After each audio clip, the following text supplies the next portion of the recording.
મહત્વપૂર્ણ સમાચાર મળી રહ્યા છે। માલપુરમાં વાલ્મીકી સંગઠન દ્વારા અપાયું વેદનાપત્ર।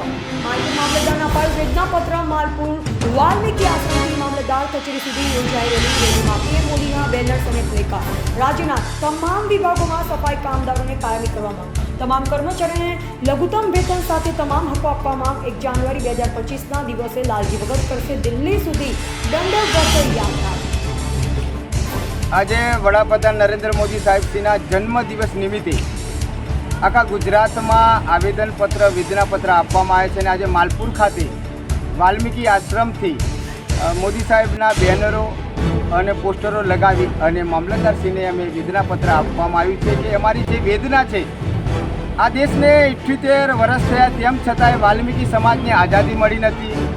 જેમ સુપ્રીમ કોર્ટે જે આદેશ આપ્યો છે કે વાલ્મીકી સમાજને અતિ પછાત છે એમને અલગ આરક્ષણ મળવું જોઈએ અને આ ગુજરાતમાં વાલ્મીકી સફાઈ કામદારો ઉપર અત્યાચાર અન્યાય થઈ રહ્યો છે। મહાનગરપાલિકા હોય, નગરપાલિકા હોય, ગ્રામ પંચાયત હોય, તેમને લઘુત્તમ વેતન મળતું નથી, પીએફ મળતું નથી, એમનો કાયમીનો હક મળતો નથી।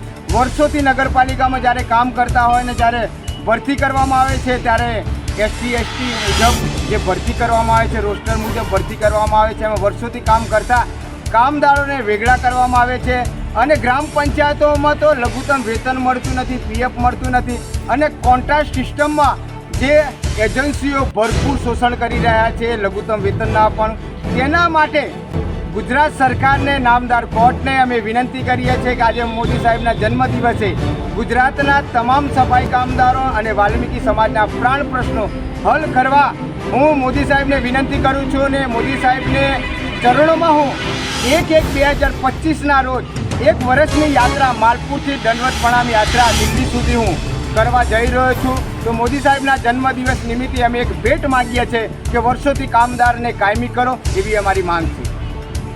રિપોર્ટર વનરાજ સિખાણ, માલપુર, અરવલ્લી।